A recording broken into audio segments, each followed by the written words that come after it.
Kota Jumanji, kota yang tak pernah memulangkan tamunya. Tak ada peta yang mencantumkan kota Jumanji. Tak ada sejarah resmi yang mengakuinya. Namun setiap beberapa tahun sekali, selalu ada orang yang menghilang setelah menyebut nama kota itu. Hujan turun tanpa jeda saat Raka dan 3 temannya tersesat di hutan. GPS mati.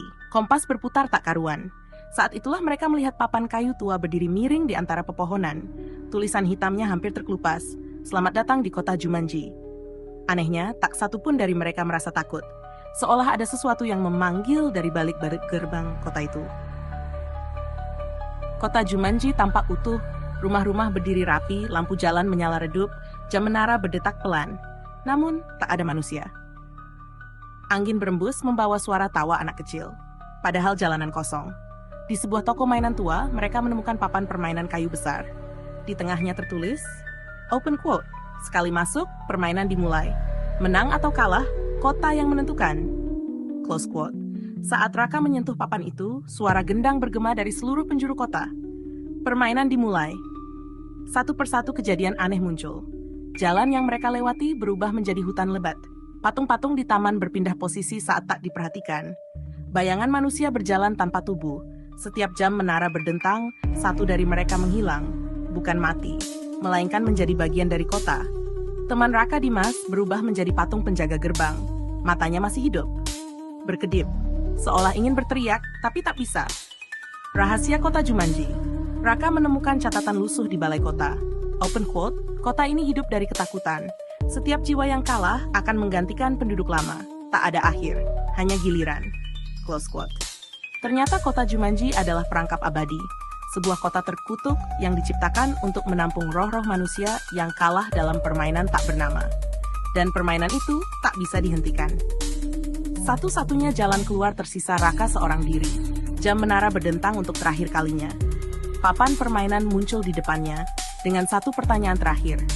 Open quote, apakah kau ingin pulang atau menggantikan penjaga kota? Close quote.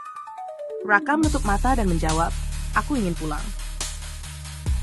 Pagi harinya, Raka ditemukan pingsan di tepi hutan, sendirian, tanpa teman. Namun sejak hari itu, setiap malam ia mendengar suara gendang dari kejauhan. Dan di sebuah kota tak bernama, sebuah patung baru berdiri di alun-alun. Wajahnya sangat mirip Raka. Matanya berkedip. Berikut naskah cerita horor tentang kota Jumanji, dibuat dengan nuansa misteri, kelam, dan cocok untuk narasi YouTube atau podcast horor.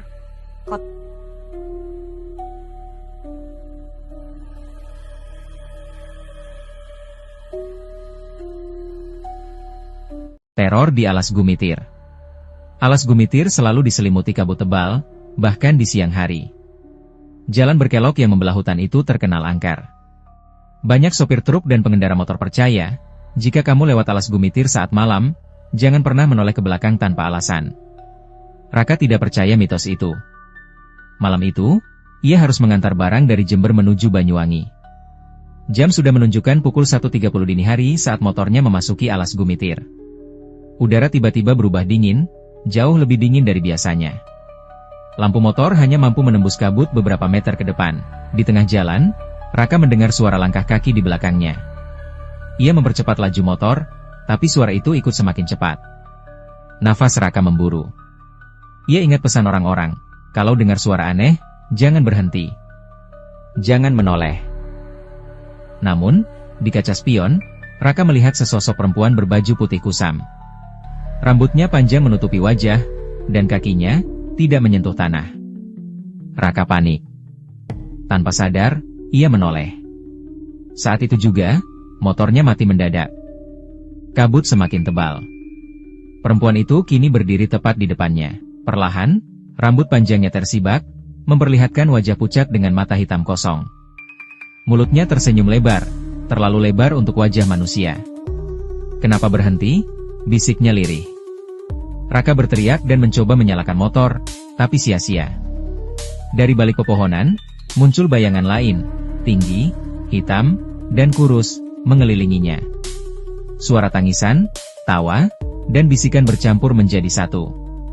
Dalam kepanikan, Raka membaca doa seingatnya. Tiba-tiba, terdengar suara klakson panjang dari kejauhan. Kabut perlahan menipis. Semua sosok itu menghilang. motor Raka kembali menyala, seolah tak pernah terjadi apa-apa. Pagi harinya, Raka sampai di Banyuwangi dengan tubuh gemetar dan wajah pucat. Ia bersumpah tak akan pernah melewati Alas Gumitir sendirian lagi. Karena di Alas Gumitir, tidak semua yang berjalan di belakangmu adalah manusia. Teror di Alas Gumitir. Alas Gumitir selalu diselimuti kabut tebal, bahkan di siang hari. Jalan berkelok yang membelah hutan itu terkenal angker. Banyak sopir truk dan pengendara motor percaya, jika kamu lewat Alas Gumitir saat malam, jangan pernah menoleh ke belakang tanpa alasan. Raka tidak percaya mitos itu. Malam itu, ia harus mengantar barang dari Jember menuju Banyuwangi. Jam sudah menunjukkan pukul 1.30 dini hari saat motornya memasuki Alas Gumitir. Udara tiba-tiba berubah dingin, jauh lebih dingin dari biasanya. Lampu motor hanya mampu menembus kabut beberapa meter ke depan. Di tengah jalan, Raka mendengar suara langkah kaki di belakangnya. Ia mempercepat laju motor, tapi suara itu ikut semakin cepat. Hujan turun tanpa suara malam itu. Langit hitam seolah menekan atap rumah kami yang tua dan berderit. Aku duduk di ruang tengah, menatap foto kakakku, Raka, yang tergantung miring di dinding. Sudah 3 tahun sejak ia dinyatakan hilang di hutan saat mendaki. Tidak ada jasad. Tidak ada kabar. Hanya doa dan penyesalan. Ibu tak pernah benar-benar menerima kepergiannya. Setiap malam Jumat, ia selalu menyiapkan 1 piring nasi tambahan di meja makan. Kalau Raka pulang, dia pasti lapar, katanya. Malam itu, tepat pukul 1.17, pintu rumah diketuk.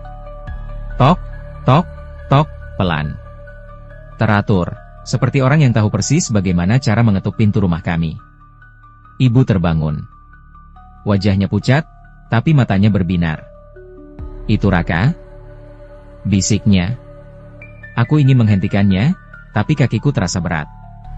Saat pintu dibuka, seseorang berdiri di sana, basah oleh hujan, tubuhnya kurus, wajahnya, wajah kakakku. Ibu? Suaranya serak. Aku pulang. Ibu menangis, memeluknya erat. Aku hanya berdiri kaku. Ada sesuatu yang salah. Matanya memang milik Raka. Wajahnya sama. Suaranya hampir serupa. Tapi caranya berdiri, terlalu tegak. Terlalu kaku. Dan, ia tidak berkedip. Hari-hari berikutnya, Raka tinggal bersama kami. Ia tidak pernah makan. Hanya mengaduk nasi, lalu masuk kamar. Ia tidak pernah tidur. Setiap aku terbangun malam hari, kamarnya selalu terbuka, dan kosong. Ia tidak pernah menyebut kenangan kecil yang hanya kami berdua tahu. Suatu malam, aku memberanikan diri bertanya. Kak, kamu ingat waktu kita jatuh ke sungai waktu kecil? Ia menoleh perlahan. Senyumnya melebar, terlalu lebar. Aku ingat semuanya, setelah aku mati. Darahku serasa membeku. Malam itu, aku mendengar suara dari kamar ibu. Tangisan pelan bercampur bisikan. Aku bukan anakmu, suara itu terdengar berat, bergema, bukan suara manusia. Aku hanya memakai wajahnya. Aku berlari ke kamar ibu. Pintu terbuka. Ibu terbaring kaku di ranjang, matanya terbuka menatap langit-langit. Di sampingnya berdiri Raka, tubuhnya mulai berubah, kulitnya mengelupas, wajahnya retak seperti topeng tanah liat. Ada apa di basement rumah nenek? Angin sore berhembus pelan saat mobilku berhenti di depan rumah kayu tua milik nenek. Rumah itu berdiri sendiri di ujung desa, dikelilingi pohon-pohon besar yang membuat suasana selalu terasa lebih gelap, bahkan sebelum matahari benar-benar tenggelam. Sudah 5 tahun aku tidak menginjakkan kaki di sini. Sejak kecil, ada satu tempat yang selalu dilarang nenek untuk kudatangi. Basement. Apapun yang mendengar dari bawah, jangan pernah turun, pesan nenek dulu, dengan tatapan yang tak pernah bisa kuterjemahkan, takut atau memperingatkan. Sekarang nenek sudah tiada. Rumah itu diwariskan kepadaku, dan larangan itu ikut terkubur bersamanya. Malam pertama, aku mencoba tidur di kamar lama. Bau kayu lapuk dan kapur barus masih sama. Jam dinding berdetak pelan, tepat pukul 12. Suara kayu berderit dari lantai bawah.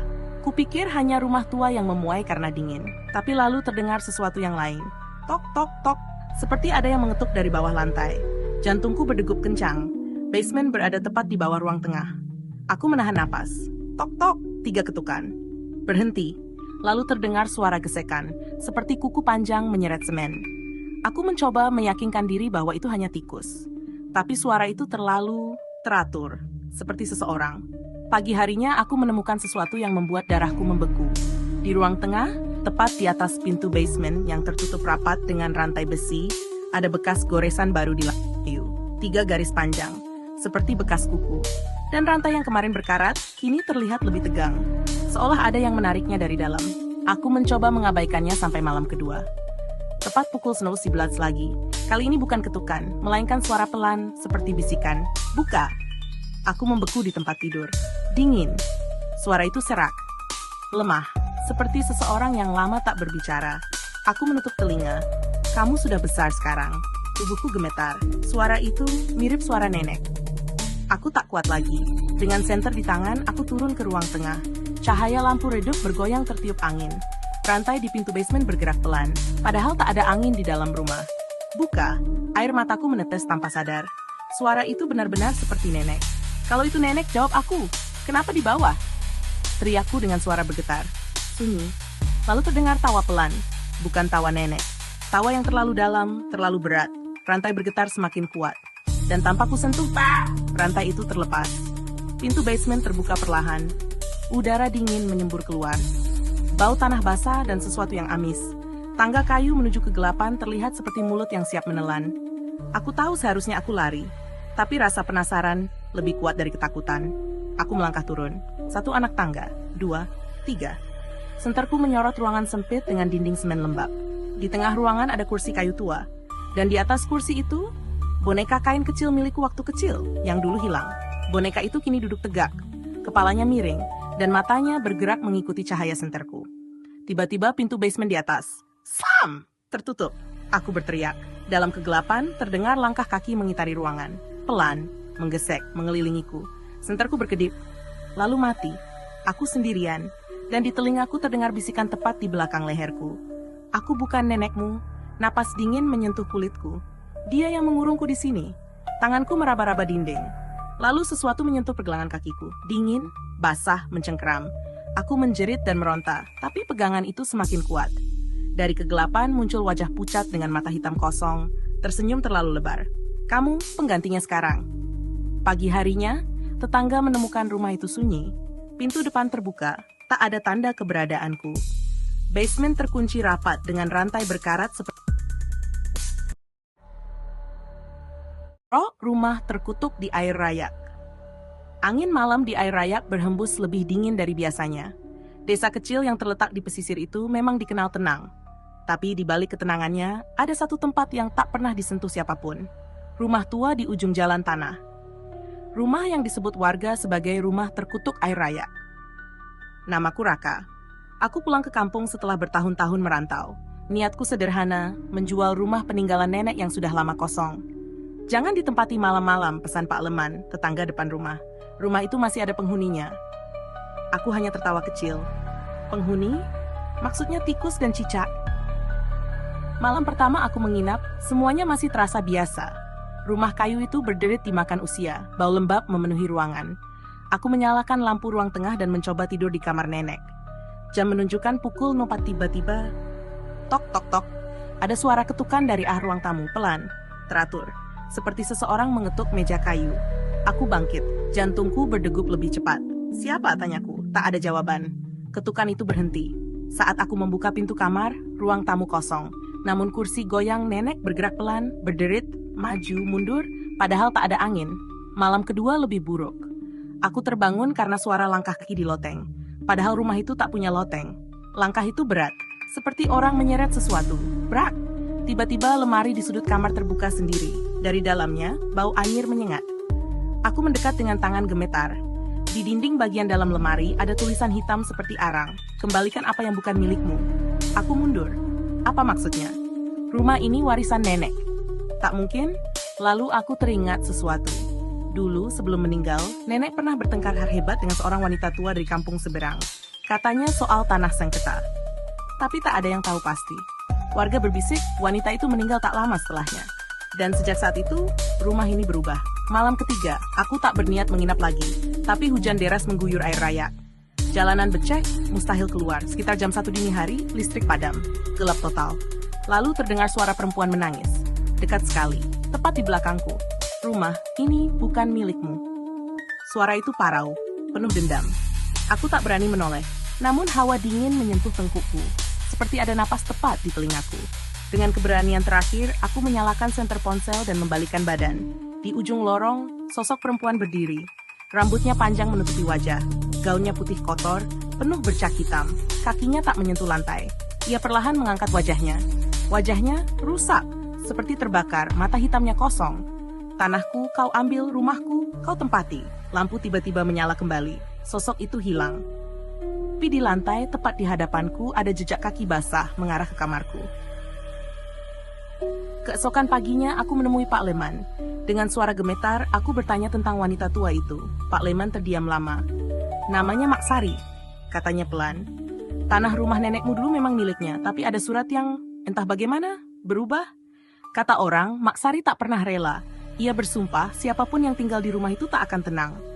Aku tak menunggu lama. Rumah itu tak jadi kujual. Aku menyerahkannya di sebuah desa kecil di pedalaman Jawa Barat, tersembunyi di antara hamparan sawah berkabut dan pepohonan bambu yang berderit tiap malam, ada satu nama yang tak pernah berani disebut setelah azan maghrib berkumandang. Indri. Dulu, Indri hanyalah gadis biasa. Ia dikenal pendiam, jarang bergaul, dan sering terlihat duduk sendiri di tepi pemakaman desa. Orang-orang bilang ia memiliki indera keenam.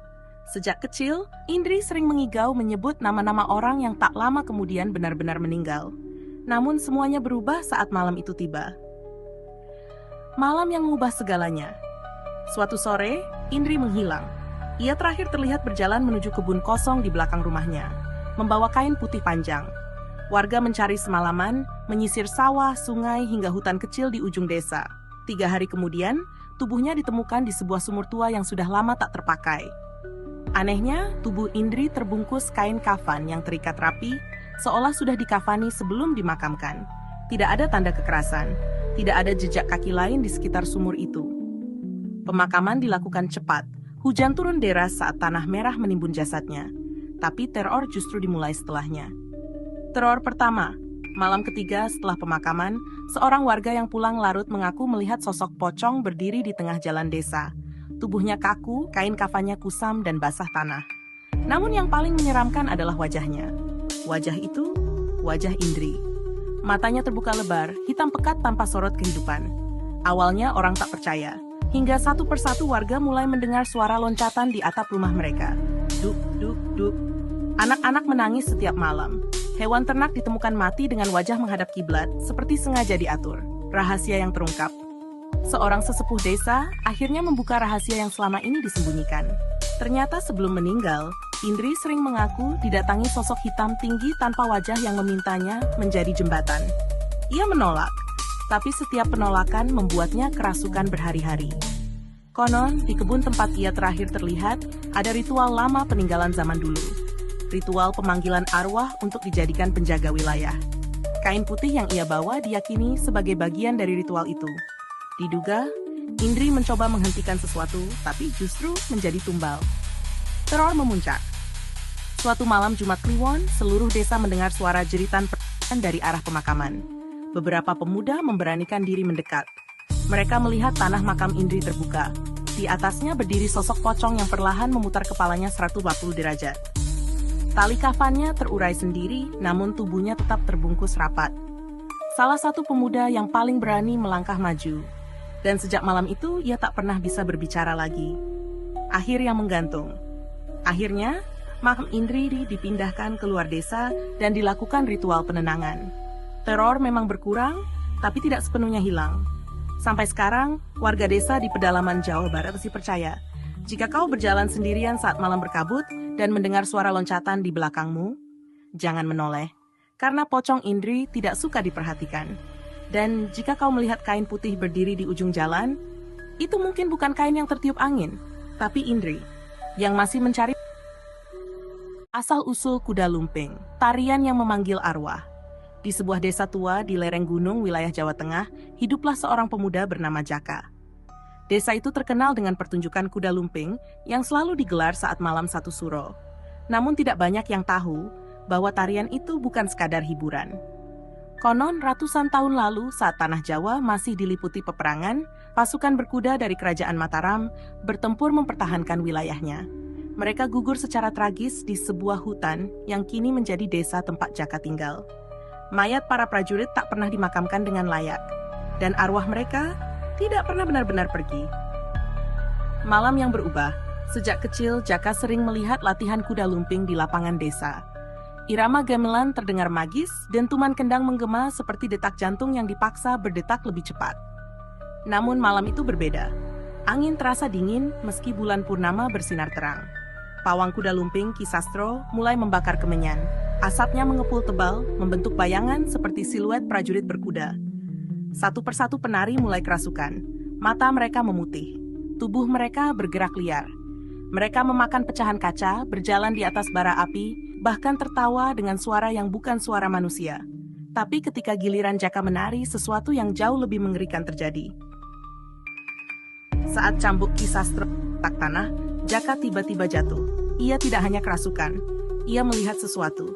Padang rumput luas, api berkobar, jeritan prajurit, dan seekor kuda hitam besar dengan mata merah menyala menatapnya tajam. "Bangkit, lanjutkan perang kami." Suara berat bergaung di kepalanya. Tubuh Jaka berdiri perlahan. Gerakannya tidak lagi seperti penari, tapi seperti prajurit sungguhan. Ia mengayunkan bambu kuda lumping seolah memegang pedang. Penonton mulai panik. Langit mendadak gelap. Gamelan berhenti sendiri. Dan dari balik asap kemenyan, beberapa orang bersumpah melihat barisan prajurit berkuda berdiri mengelilingi lapangan. Ki Sastro. Ternyata Ki Sastro menyimpan rahasia. Kuda lumping bukan sekadar tradisi. Itu adalah ritual untuk memberi wadah bagi arwah prajurit agar tidak mengganggu desa. Setiap tahun, mereka harus dipanggil agar tetap tenang. Tapi malam itu, Ki Sastro melakukan kesalahan. Ia lupa membaca satu mantra penutup, dan arwah yang masuk ke tubuh Jaka bukan arwah biasa. Itu adalah Panglima Perang terakhir Mataram. Akhir yang mengerikan. Jaka berteriak keras. Tanah retak. Angin berputar seperti pusaran. Ki Sastro mencoba menghentikan dengan cambuk dan doa-doa terakhirnya. Namun tiba-tiba, semua sunyi. Jaka tergeletak tak sadarkan diri. Ketika sadar, ia tidak mengingat apapun. Tapi sejak malam itu, setiap kali ada pertunjukan kuda lumping, selalu ada satu penari tambahan. Penari dengan kuda hitam, yang tidak pernah terlihat datang, dan tidak pernah terlihat pergi. Naskah cerita horor dengan judul Asal-usul Kuda Lumping, tarian yang memanggil arwah. Di sebuah desa tua di lereng gunung wilayah Jawa Tengah, hiduplah seorang pemuda bernama Jaka. Desa itu terkenal dengan pertunjukan kuda lumping yang selalu digelar saat malam satu suro. Namun tidak banyak yang tahu bahwa tarian itu bukan sekadar hiburan. Konon ratusan tahun lalu saat tanah Jawa masih diliputi peperangan, pasukan berkuda dari kerajaan Mataram bertempur mempertahankan wilayahnya. Mereka gugur secara tragis di sebuah hutan yang kini menjadi desa tempat Jaka tinggal. Mayat para prajurit tak pernah dimakamkan dengan layak, dan arwah mereka tidak pernah benar-benar pergi. Malam yang berubah. Sejak kecil, Jaka sering melihat latihan kuda lumping di lapangan desa. Irama gamelan terdengar magis, dentuman kendang Di sebuah kota pelabuhan yang terkenal dengan aktivitas gelapnya, ada seorang pria bernama Ramon, bos kartel paling ditakuti. Selama bertahun-tahun, namanya seperti bayangan hitam yang menghantui siapapun yang berani menentangnya. Banyak orang hilang tanpa jejak gara-gara dia, dan banyak keluarga yang tidak pernah mendapatkan keadilan. Namun kekejaman tidak selamanya bertahan. Pada sebuah malam badai, Ramon dikhianati oleh anak buahnya sendiri. Ia ditembak, diikat, dan dibuang ke gudang tua di tepi pelabuhan yang sudah lama tidak dipakai. Badai semakin besar, dan tidak ada yang tahu bahwa Ramon masih bernapas ketika pintu gudang ditutup rapat. Ia mati perlahan. Sendirian. Dengan mata penuh kebencian. Sejak malam itu, gudang pelabuhan menjadi tempat yang tidak disentuh siapapun. Para pekerja mengatakan bahwa pada jam tertentu, mereka bisa mendengar suara rantai diseret, pintu besi bergetar sendiri, dan bau darah yang muncul tiba-tiba lalu hilang begitu saja. Suatu malam, sekelompok remaja membuat konten eksplorasi dan nekat masuk ke gudang itu. Mereka menyalakan kamera dan bercanda, tidak percaya dengan legenda setempat. Namun ketika berada di tengah ruangan, suhu udara mendadak turun drastis. Salah satu dari mereka, Seno, melihat sesuatu di sudut ruangan. Sosok tinggi, menggunakan jas hitam lusuh, dengan tubuh penuh lubang peluru. Di tangannya tergenggam rantai besi yang putus, dan wajahnya, bengkak, pucat, dan membusuk, seolah masih menyimpan kemarahan saat meninggal. "Siapa itu?" bisik Seno sambil menyorotkan kameranya. Sosok itu perlahan menoleh. Matanya hitam total, tanpa bola mata. Dari mulutnya keluar suara berat, pecah, seperti seseorang berbicara dari dalam air. "Pengkhianat, semuanya pengkhianat." Lampu kamera mereka berkedip. Lalu satu persatu dari mereka merasakan tangan dingin mencengkeram pundak. Tapi tidak ada siapapun di belakang mereka. Saat mereka mencoba lari, pintu gudang menutup dengan keras. Rantai besi menggeretak, membentuk lingkaran di sekitar mereka.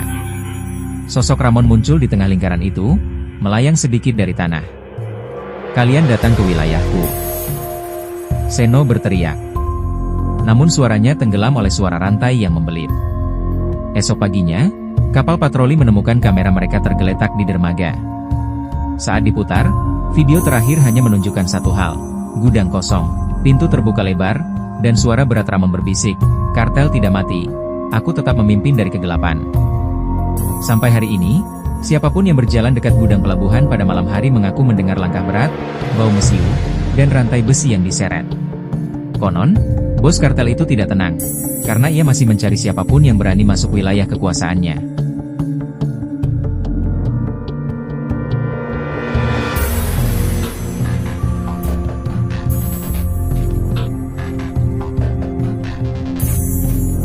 Di sebuah kampung kecil di pinggiran kota, ada seorang lelaki tua bernama Kang Mak, penjaga kebun yang dikenal pendiam dan jarang berbicara. Ia tinggal sendirian di sebuah gubuk reot di tengah kebun bambu yang selalu terdengar menderu meski tidak ada angin. Orang-orang menghindari rumah itu. Bukan hanya karena Kang Mak dianggap aneh, tapi karena kabar bahwa siapapun yang melihat wajahnya pada malam hari, tidak akan hidup lama. Tidak ada yang tahu apa yang terjadi pada Kang Mak di masa mudanya. Yang jelas, ia ditemukan puluhan tahun lalu dalam keadaan linglung di pinggir hutan, dengan pakaian berlumuran tanah dan matanya yang seperti kehilangan cahaya. Sejak itu dia bekerja sebagai penjaga kebun, tanpa keluarga, tanpa teman, tanpa suara. Suatu malam, seorang remaja bernama Bara dan teman-temannya nekat masuk ke kawasan kebun bambu untuk membuat konten horor. Mereka mendengar cerita bahwa Kang Mak sudah meninggal, namun arwahnya masih berkeliaran di sekitar rumah tuanya. Dengan modal senter dan keberanian setengah hati, mereka berjalan menuju gubuk Kang Mak. Suasana mencekam, bambu-bambu bergesekan seperti bisikan makhluk tak terlihat. Ketika mereka tiba, pintu gubuk itu terbuka sendiri, perlahan, seolah menyambut tamu yang tidak diundang. "Ada orang?" Bara memanggil. Tidak ada jawaban. Hanya suara langkah pelan, dari dalam gubuk. Tiba-tiba lampu senter mereka berkedip, lalu mati. Dalam kegelapan pekat, mereka mendengar suara napas berat, serak, dan terdengar sangat dekat. "Ah, ada yang lihat Kang Mak gak?" bisik salah satu temannya gemetar. Lalu, cahaya bulan menembus sela-sela dinding gubuk, menyorot sosok kurus berdiri di sudut ruangan. Mukanya pucat seperti kain kafan, dengan mata hitam kosong yang tidak berkedip. Sosok itu bergerak perlahan, namun kakinya tidak menyentuh tanah. "Kembalikan wajahku," gumamnya dengan suara pecah menusuk telinga. Dalam sekejap, teman Bara menjerit dan lari terbirit-birit. Bara yang masih memegang kamera melihat jelas, wajah Kang Mak yang dulu kabarnya menghilang, ternyata ditutupi kulit wajah orang lain, menempel tidak rata, seperti dijahit secara paksa. Sosok Kang Mak melayang mendekat, membawa bau tanah basah yang menyengat. "Wajahku?" ulangnya. "Kembalikan." Bara terjatuh, dan sebelum ia sempat bangun, tangan panjang Kang Mak meraih lehernya. Dunia menjadi gelap. Keesokan paginya, warga menemukan kamera Bara di depan gubuk. Videonya berisi rekaman terakhir, suara napas berat, dan bisikan terakhir Kang Mak, "Satu lagi, wajah untukku." Sejak itu, tidak ada yang berani masuk ke kebun bambu. Namun setiap malam, warga kampung masih mendengar suara serak itu dari kejauhan, seolah mencari korban berikutnya.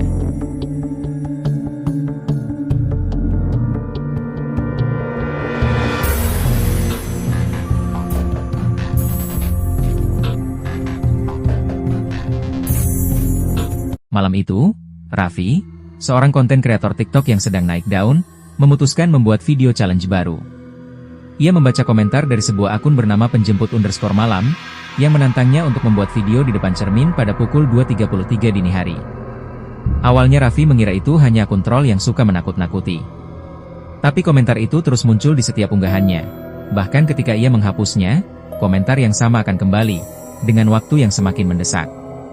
Tantangan diterima. Itulah caption yang Raffi tulis malam itu. Pukul 2.33, ia menyalakan kamera dan berdiri di depan cermin kamar mandi. Lampu ia redupkan agar lebih dramatis. Ia mulai merekam sambil tersenyum percaya diri. Guys, ini challenge dari akun misterius yang viral itu. Katanya kalau ngerekam jam segini, bakal ada yang muncul. Detik demi detik berlalu. Tidak ada yang aneh. Raffi mulai tertawa sendiri.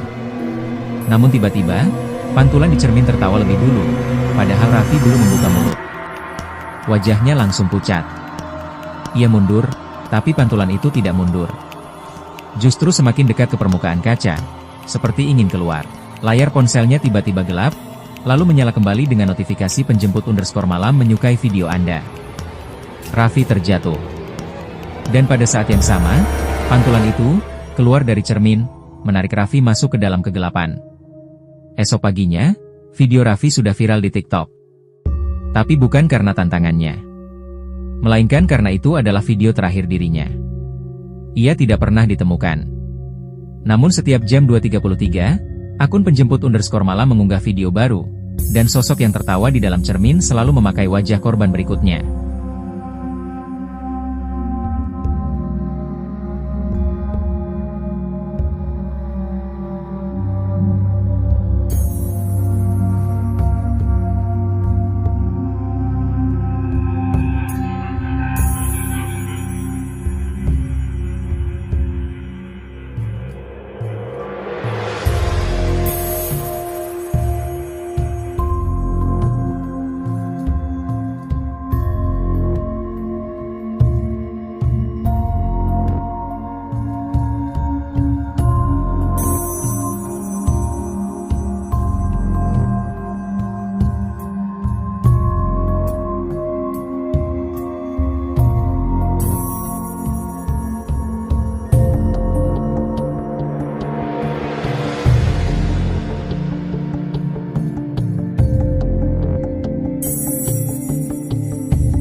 Di sebuah desa kecil yang dilintasi jalur kereta tua, ada sebuah rel yang oleh warga disebut rel mati.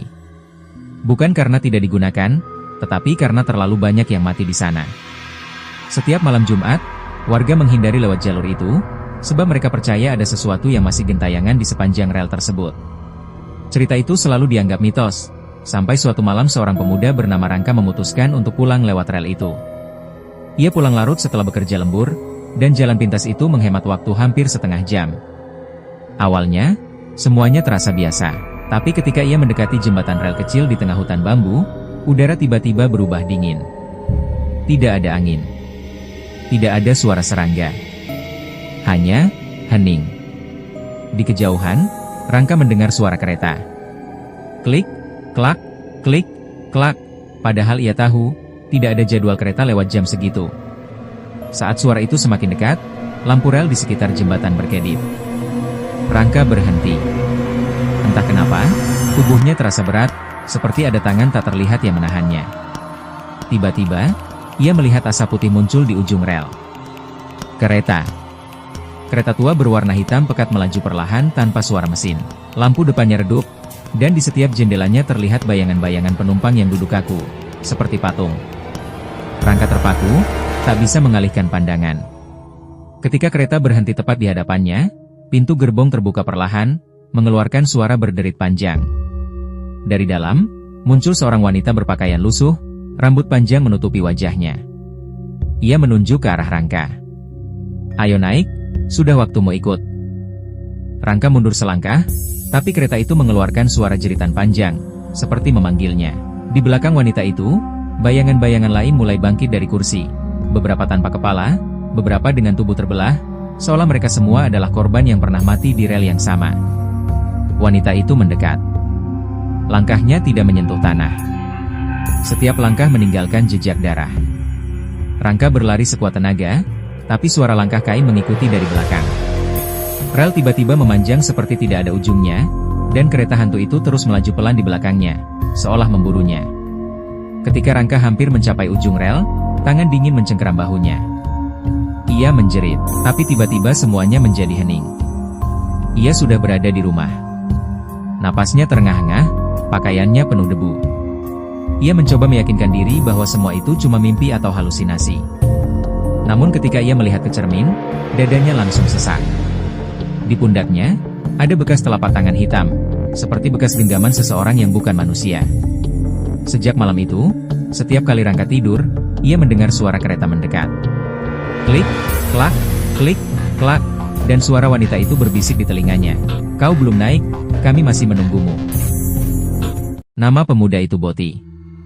Semasa hidupnya, ia dikenal sebagai orang yang keras kepala, sering berbuat aniaya, dan tidak pernah mau meminta maaf. Warga kampung percaya, siapapun yang hidup dengan penuh kebencian, akan menghadapi kematian paling berat. Dan benar saja. Pada malam kematiannya, hujan turun sangat lebat. Petir menyambar 3 kali tepat di atas rumahnya. Dan sejak itu, kampung menjadi tidak pernah sama lagi. Menurut cerita orang yang memandikan jenazahnya, tubuh Boti terasa berat seperti batu. Wajahnya tampak ketakutan, dan kedua matanya terbuka lebar seperti melihat sesuatu yang sangat mengerikan sebelum ia mati. "Tutup saja matanya," kata warga. Tapi ketika kelopak itu ditutup, beberapa detik kemudian terbuka kembali. Seolah Boti masih belum pergi. Saat proses penguburan berlangsung, angin tiba-tiba berhenti. Tidak ada suara. Tidak ada gerakan. Bahkan daun pun tidak bergoyang. Semua orang yang hadir merasakan hawa aneh, seperti sedang diawasi oleh sesuatu yang tidak terlihat. Ketika tanah terakhir ditimbun, terdengar suara lirih dari dalam liang lahat, "Aku belum selesai." Warga terdiam. Semua menatap satu sama lain. Mereka berpikir itu hanya angin, tetapi malam hari membuktikan bahwa mereka salah. Selepas azan Isya, suara langkah kaki terdengar dari arah makam. Suara berat, menyeret, seperti orang berjalan dengan rantai. Seorang penjaga malam melihat sesosok tubuh berdiri membelakanginya di tengah pemakaman. Tubuh itu memakai kain kafan, kotor, basah, dan di bagian wajah ada 2 lubang hitam kosong. "Boti," bisiknya, tanpa sadar. Sosok itu menoleh perlahan. Wajahnya pucat, matanya kosong, dan mulutnya sobek sampai ke pipi. Dari mulut itu keluar suara mengerikan, "Akhirat menolak aku, mereka tidak mau menerima, aku kembali untuk mencari tempatku." Penjaga malam berlari sekuat tenaga. Tapi sejak malam itu, banyak warga mengaku mendengar suara rantai diseret di sekitar rumah mereka. Beberapa melihat bayangan putih berdiri di sudut jalan. Dan yang lebih menakutkan, Boti sering terlihat mengetuk pintu rumah orang-orang yang pernah ia sakiti ketika hidup. Malam terakhir, seorang warga bernama Pak Jaiman membuka pintu karena mendengar suara ketukan 3 kali. Di teras, ia melihat sosok Boti berdiri dengan wajah hancur. "Aku butuh tubuh." Suaranya berat, menggema seperti dari 2 dunia sekaligus. "Agar aku bisa diterima kembali." Pak Jaiman tidak pernah terlihat lagi keesokan paginya. Dan warga percaya, Boti masih berkeliaran, mencari tubuh baru agar ia bisa menggantikan tempatnya di dunia. Karena jika akhirat menolak seseorang, ia tidak pergi, ia kembali.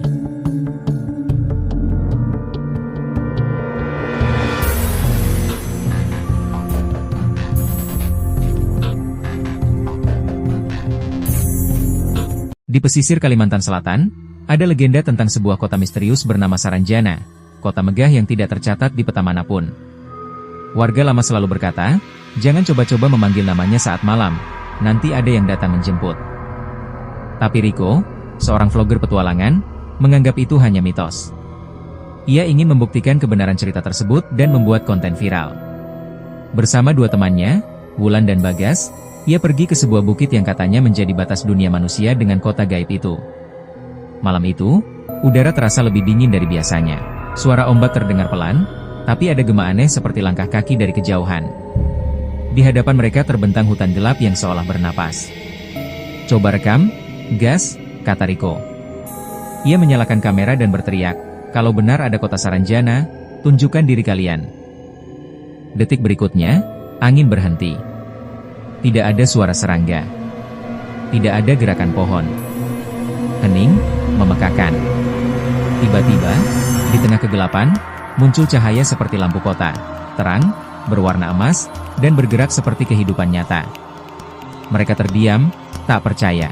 Di balik cahaya itu terlihat bayangan bangunan tinggi, jalan lebar, dan kendaraan yang melintas tanpa suara. Astaga, itu kota, bisik Wulan. Namun yang membuat bulu kuduk mereka berdiri adalah makhluk-makhluk yang berjalan di jalan itu. Tubuh mereka tinggi, wajah tanpa mata, dan gerakannya tidak menyentuh tanah.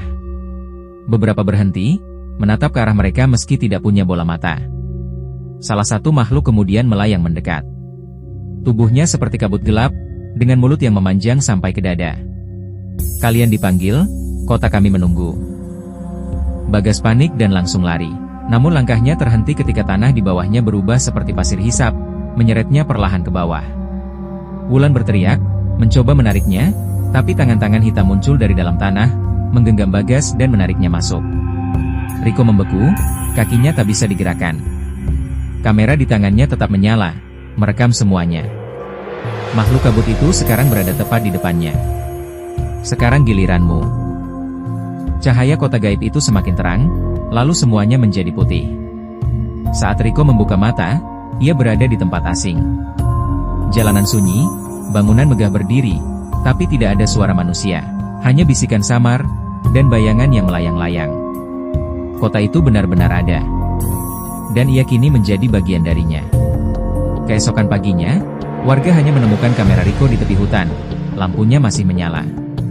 Rekaman terakhir memperlihatkan cahaya kota Saranjana, dan suara lirih yang berulang-ulang berkata, "Jangan datang, jangan lihat, jangan panggil kami." Namun setelah itu, rekaman tiba-tiba terputus oleh satu suara menakutkan. "Telat, kalian sudah kami lihat." Malam itu, Angga dan ketiga temannya, Rena, Dion, dan Fajar, memutuskan untuk mengunjungi Lawang Sewu setelah acara kampus selesai. Meski penjaga sudah memperingatkan agar mereka tidak berlama-lama, rasa penasaran mengalahkan rasa takut. Mereka ingin membuktikan sendiri apakah cerita-cerita horor tentang tempat itu benar. Begitu masuk, udara terasa berbeda. Suara angin yang seharusnya hanya berdesir pelan berubah menjadi seperti bisikan. Lorong-lorong panjang dipenuhi pintu-pintu yang terbuka dan tertutup seolah hidup. Konon, itulah asal nama Lawang Sewu, rumah ribuan pintu. Mereka turun ke ruang bawah tanah, tempat yang dulu dipakai sebagai penjara dan ruang penyiksaan. Dindingnya lembab, bau besi dan air tergenang memenuhi udara. Lampu senter mereka bergetar, seperti menolak menerangi kegelapan yang lebih tua daripada bangunan itu sendiri. Tiba-tiba, Rena berhenti. "Dion, kamu dengar gak?" bisiknya. Dari ujung lorong, terdengar suara seperti seseorang menyeret rantai. Pelan, lalu semakin keras. Angga mencoba menenangkan teman-temannya, tapi suaranya sendiri bergetar. Mereka mundur perlahan.